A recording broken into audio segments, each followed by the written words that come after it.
Assalamualaikum warahmatullahi wabarakatuh. Sejumlah kiai, tokoh NU dan Saudaraku pengurus semuanya, PBNU menggelar rapat atas kisruh baru-baru desakan ini mundur di Yahya Khalil media Stakuf sosial sebagai Ketua Umum PBNU. memparkan dengan berita Pertemuan masalah berlangsung secara tertutup di kantor pusat PBNU, pengurus besar Nahdlatul Ulama di mana ketua umumnya Gus Yahya Pertemuan dengan para kiai itu menyepakati diminta mundur dalam pemecatan ketua PBNU. kurun waktu Gus 3 hari. Yahya malah menuding adanya manuver terstruktur. Ada masalah apa ini di internal PBNU sampai-sampai ketua umumnya wah mundur. Bagaimanakah tanggapan warganet tentang gonjang-ganjing di dalam tubuh PBNU ini, yang dimana ketua umumnya suruh mengundurkan diri dari jabatannya? Apakah ini masalah internal atau masalah politik? Kita simak beritanya berikut ini. Kisruh PBNU mulai memanas setelah beredar dokumen rapat harian Syuriah PBNU tertanggal 20 November 2025 yang meminta Ketua Umum PBNU, Gus Yahya, mundur dalam 3 hari. Dokumen itu ditandatangani 37 dari 53 anggota Syuriah dan memuat 3 poin kritik, yaitu pemanggilan narasumber yang dianggap kontroversial, dugaan masalah keuangan, dan permintaan pengunduran diri. Di poin akhirnya, rapat menyatakan bahwa bila Gus Yahya tak mundur, Syuriah akan mengusulkan pemberhentiannya. Dokumen ini bocor ke publik, memicu kegaduhan dan perdebatan soal kewenangan Syuriah. Gus Yahya merespons hal ini dengan mengatakan Hawa belum menerima surat resmi dan bahwa rapat harian Syuriah tidak berwenang mencopot ketua umum. Ini juga mempertanyakan keabsahan dokumen, termasuk penggunaan tanda tangan digital lebih dari 30 peserta. Para kiai pun sepakat, tidak ada pemakzulan dan tidak ada pengunduran diri. Pergantian ketua hanya bisa lewat muktamar, bukan rapat harian. Dengan pernyataan resmi para kiai sepuh ini, ultimatum 3 hari otomatis gugur dan Gus Yahya tetap menjabat Ketua Umum PBNU. Kemelut di tubuh Jamiah Nahdlatul Ulama hingga muncul pemakzulan Ketua Umum PBNU Kiai Haji Yahya Khalil Stakuf atau Gus Yahya disinyalir lantaran adanya informasi yang tidak lengkap yang masuk ke jajaran Syuriah. Pandangan itu diungkapkan oleh Kiai Haji Hasib Wahab Hasbullah, pengasuh Ponpes Tambak Beras Jombang, Jawa Timur. Informasi yang tidak lengkap berakibat munculnya risalah hasil rapat harian yang bikin heboh. Kiai Hasib Wahab berharap persoalan bisa segera berakhir tanpa pemberhentian Gus Yahya dari Ketua Umum PBNU. Ia akan menjalin komunikasi dengan para zuriyah dan kiai sepuh dalam rangka membantu penyelesaian masalah. Menurutnya mudah diselesaikan dengan rapat bersama antara jajaran Tanfiziyah dan Syuriah. Mencari solusi yang terbaik bukan dengan cara pemakzulan. Ia juga meminta semua pihak untuk menahan diri. Sementara itu, hasil rapat alim ulama PBNU di kantor PBNU Jakarta Pusat pada Minggu 23 November 2025 memutuskan bersepakat tidak ada pemakzulan Gus Yahya dari Ketua Umum PBNU, juga tidak ada pengunduran diri. Kami sangat prihatin karena presiden yang buruk lah ini untuk perjalanan NU. Setahu saya nggak ada kasus pecat memecat itu, apalagi ketua umum ya. Jadi saya melihat bahwa ini saya masih husnudzon, ya, artinya Rais Am ini nampaknya informasi yang diterima itu tidak solid, dalam arti informasi-informasi yang tanda petik yang tertuduh itu tidak diberikan kesempatan untuk tabayun. Kisruh di PBNU, siapa bermain? Kisruh di tubuh NU ini apakah semata-mata karena faktor kepemimpinan, faktor nilai atau memang ada rebutan kekuasaan di dalamnya? Ada juga rumor kan bahwa ini kan ada kekuatan politik yang berada di balik dinamika ini kan. Dan kalau itu yang terjadi, ya menurut saya sih ya bukan hal yang baru, karena sebelum-sebelumnya kan juga begitu. Ketika Gus Yahya itu menjadi Ketua Umum PBNU, itu kan waktu santer dengar itu karena keterlibatan atau campur tangan atau karena kemauan presiden saat itu kan, Pak Jokowi kan. Bahkan Kiai Said bilang dalam sebuah podcast itu terus terang, dia kalah karena tidak dikehendaki oleh Pak Jokowi. Akhirnya Gus Yahya yang jadi. Ada juga yang menyebut ini ada fitnah tambang gitu kan, karena ada kisruh tambang gitu, katanya begitu. Tetapi apakah itu benar atau tidak, ya masih harus diselidiki pula, masih harus diinvestigasi pula. Karena waktu menerima konsesi tambang itu kan baik Sekum maupun Ketum kan semuanya, termasuk juga Syuriah kan sudah memberikan restu. Tidak ada yang menolak kan. Menjelang Muktamar Pengurus Besar Nahdlatul Ulama tahun depan, gejolak muncul di tubuh salah satu organisasi Islam terbesar tersebut. Belakangan beredar sebuah risalah rapat harian Syuriah PBNU yang memutuskan Ketua Umum PBNU Yahya Khalil Stakuf diminta menanggalkan jabatannya. Lalu apakah keputusan Syuriah PBNU yang ditandatangani langsung Rois Am PBNU, Kiai Haji Miftahul Ahyar itu adalah keputusan yang sepihak? Untuk membahasnya sudah bersama kami Presidium Muktamar Luar Biasa NU sekaligus pengasuh pesantren Bina Insan Mulia Kiai Haji Imam Jazuli dan juga analis politik dari Presiden University Muhammad A.S. Hikam. Selamat malam, Assalamualaikum Bapak-Bapak. Waalaikumsalam warahmatullahi wabarakatuh. Baik, terima kasih sudah bergabung bersama kami di Prime Time News. Saya ke Pak Imam dulu. Pak Imam, risalah rapat harian Syuriah PBNU itu bocor dan sampai dengan malam hari ini kita tahu belum ada bantahan apapun dari PBNU. Sekjen PBNU itu hanya menghimbau saja agar semuanya bisa menjaga keteduhan. Nah, apa tanggapan Pak Imam terkait dengan Gus Yahya yang diminta mundur ini?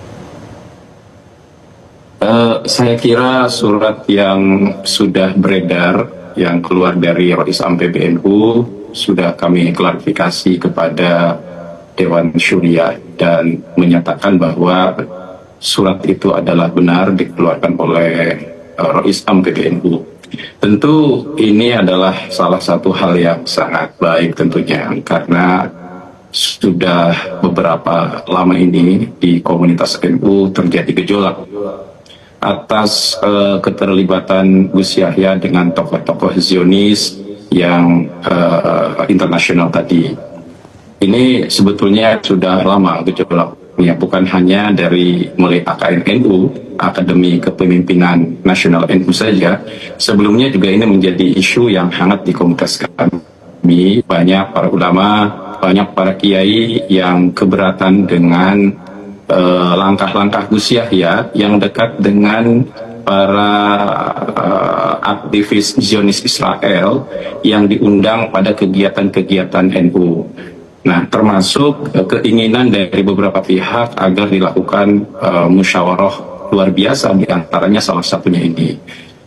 Selain itu juga banyak sekali hal-hal yang memang pengelolaan kelembagaan NU yang bermasalah. Sehingga ini mengakibatkan banyak tekanan dari berbagai pihak yang menginginkan agar kepemimpinan DNU segera dilakukan perubahan dengan jalan musyawarah luar biasa NU. Tentu keputusan yang dilakukan oleh Rois Am ini adalah keputusan yang tepat, saya kira, untuk mengakomodir keinginan para Nahdliyin. Belum lagi di sini terindikasi ada pelanggaran Undang-Undang Perkumpulan pasal 97 sampai 99 terkait tata kelola keuangan yang ini diberikan alasan oleh Rois Am ini membahayakan eksistensi badan hukum perkumpulan. Saya mungkin tidak bisa menjelaskan secara rinci karena ini yang bersifat sensitif, tapi ini ada pelanggaran masalah keuangan yang membahayakan eksistensi badan hukum NU jika ini diaudit oleh lembaga negara. Tentu kami mengapresiasi apa yang dilakukan oleh Rois Am, dan saya berharap Gus Yahya untuk legowo untuk menerima keputusan dari Rois Am, karena Rois Am adalah lembaga tertinggi di NU, apalagi Gus Yahya sebagai seorang santri yang mestinya manut sam'an wa ta'atan kepada para kiai, di mana Tanfidiyah ini adalah diibaratkan santri, sedangkan Syuriah ini para kiai. Jadi saya mendukung langkah yang dilakukan oleh Rois Am, dan saya berharap kepada seluruh PWNU yang ada di Indonesia juga untuk tidak memperkeruh suasana. Biarkan ini diserahkan kepada Rois Am untuk menyelesaikan langkah yang terbaik. Kita sebaiknya menunggu, dan saya berharap seluruh PWNU untuk tidak memihak, fokus kepada pekerjaannya masing-masing, tidak terlibat di dalam dukung-mendukung. Yang saya khawatirkan ini ada gerakan mendukung ketum PBNU yang pada akhirnya ini menjadi runyam, bahkan membahayakan NU ketika terjadi dualisme. Saya kira itu, dan saya berharap para ketua PWNU ini untuk berhati-hati. Yang saya khawatirkan kalau nanti ada pemihakan dari PWNU kepada ketum Tanfidiyah, justru ada pembekuan PWNU yang selanjutnya. Saya kira itu. Saya mengucapkan terima kasih. Ya. Ya. Kalau ini dianggap keputusan yang tepat, tapi tidakkah kemudian keputusan ini bisa dikatakan sepihak begitu ya? Karena kalau merujuk dari alasan diri salah yang beredar, kita tidak pernah tahu dan dengar Gus Yahya itu mengklarifikasi poin-poin yang dipermasalahkan Syuriah. Setahu saya dari informasi yang saya dapatkan, Gus Yahya memang sudah beberapa kali ingin ketemu dengan Rois Am, sampai 4 kali konon katanya, dan belum pernah ketemu karena Rois Am tidak mau bertemu. Tetapi sebelum pelaksanaan rapat Rois Am dengan seluruh anggota, beliau sudah memanggil dan menginterogasi ke Gus Yahya, dan Gus Yahya sudah memberikan klarifikasi kepada Rois Am. Dari klarifikasi itulah Rois Am menyatakan belum memuaskan jawabannya, dan dilakukan rapat Syuriah yang menghasilkan risalah yang beredar hari ini. Jadi saya kira Rois Am juga tidak memutuskan sepihak, sudah melakukan klarifikasi terlebih dahulu, dan juga bukan personal. Ini kan lembaga di mana mereka kumpul, ada 37 orang dari Syuriah yang membahas tentang masalah ini. Dari hasil pembahasan itu kemudian diserahkan kepada Rois Am dan Wakil Rois Am untuk memutuskan. Dan keputusannya adalah meminta Gus Yahya untuk mundur, terhitung mulai hari tanggal 20 sampai 3 hari. Jika 3 hari tidak mau mundur, maka secara otomatis akan diberhentikan. Dan saya berharap Gus Yahya Legowo tidak perlu diberhentikan, lebih baik mundur lebih terhormat ketimbang diberhentikan secara tidak terhormat. Saya kira itu. Lagi Pak Imam, tadi dikatakan oleh Prof. Hikam begitu ya, bahwa ada tradisi yang harusnya bisa dikedepankan dengan tabayun begitu, walaupun dikatakan Gus Yahya sudah berusaha untuk menemui Rois Am, tapi belum berhasil. Nah, bukankah tadi dikatakan harusnya bisa equal, bisa setara, dan mengedepankan etika? Dikhawatirkan juga adanya mobilisasi dan mengganggu keteduhan di NU sendiri. Seperti apa Pak Imam? Sebetulnya klarifikasi yang dilakukan Gus Yahya terkait masalah Zionis ini kan sering di NU yang beliau sampaikan kepada PW ataupun di tingkat PC, di mana klarifikasi itu lebih cenderung ke pembelaan, saya kira. Jadi apa yang disampaikan Gus Yahya terkait kenapa memanggil narasumber dari Zionis Israel itu, para aktivis pendukung Zionis, ini memang sudah diketahui klarifikasinya, dan itu klarifikasinya hanya pembenaran saja terhadap langkah Gus Yahya yang jelas-jelas telah melanggar nilai-nilai Ahli Sunnah wal Jamaah dan Muqaddimahul Asasi, dan juga melanggar pasal 8 nomor 13 tahun 2025. Nah, ini mencemarkan NU. Kita tahu bahwa langkah yang dilakukan Gus Yahya ini telah mencemarkan NU. Bagaimana NU di media sosial dibully, dipersalahkan sama banyak pihak hanya gara-gara kesalahan Gus Yahya. Jadi sudah nyata gitu, bukan butuh klarifikasi apa lagi itu contohnya. Yang kedua terkait masalah tata kelola keuangan dalam rapat syuriah itu Rais Am sampai ngeprint beberapa bukti yang diserahkan kepada para syuriah gitu di Dewan Syuriah, diserahkan, diperlihatkan ini anggarannya ada gitu. Jadi memang bukan asal-asalan, memang ada faktanya, ada buktinya, dan itu memang membahayakan eksistensi badan hukum perkumpulan NU gitu. Jadi ini pelanggarannya adalah pelanggaran berat gitu. Nah mungkin kalau saya mengira bahwa Rais Am ini menghindar, ini kan sudah tahu. Yang dijelaskan dalam berbagai pertemuan tentang Zionis itu sudah dia jelaskan berulang-ulang, saya kira klarifikasinya, ya. Dan sudah jelas juga beliau sudah minta maaf gitu kan, minta maaf, tetapi kan dampaknya terhadap NU, citra NU ini betul-betul rontok gitu ini. Mungkin sudah mafhum ya semuanya. Itu saya kira yang penting, dan saya berharap memang kita harus calling down. Calling down-nya sederhana, tinggal bagaimana sikap Gus Yahya legowo. Kalau Gus Yahya ini menerima mundur, selesai sebetulnya. Tetapi yang kita khawatirkan, Gus Yahya akan mempertaruhkan apapun untuk jabatannya dan akan melakukan perlawanan dengan kekuatan tanfidiyah. Akan dibawa semua ketua-ketua PWNU untuk melakukan perlawanan, bahkan mungkin akan melakukan mosi tidak percaya. Nah, jika ini terjadi, maka akan semakin semrawut nih NU ini. Dan ini pernah terjadi sebetulnya, pemberhentian dulu pada zaman Ki Idam Khalid diberhentikan oleh Ki As'ad. Dulu juga demikian, awalnya menerima beliau, kemudian beliau menolak, dan akhirnya ada dua kubu, ada kubu Cipete, ada kubu Ki As'ad gitu, dan baru diselesaikan pada muktamar luar biasa. Jadi saya kira kalau nanti terjadi konflik dan dualisme kepemimpinan, pilihannya cuma satu, segera lakukan muktamar luar biasa. Evaluasi kepemimpinan mungkin bukan hanya Gus Yahya saja yang harus diganti, Rais Am juga harus menjadi catatan. Kenapa? Karena konflik ini melebar, ini juga bukti kepemimpinan Rais Am ini lemah dalam mengontrol, mengawasi tanfidiyah. Jadi tidak bisa disalahkan total juga Gus Yahya, saya kira. Saya contohkan terkait mengundang narasumber pendukung Zionis Israel ya.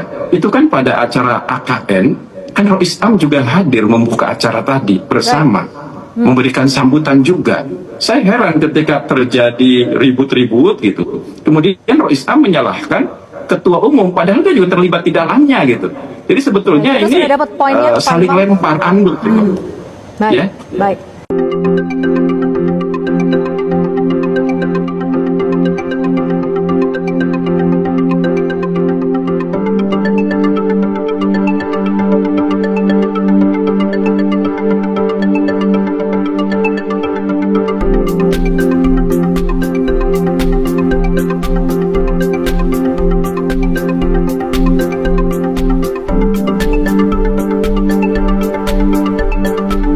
PBNU lagi diguncang isu Zionisme. Ini yang bikin para kiai sepuh ya, akhirnya murka dan turun tangan.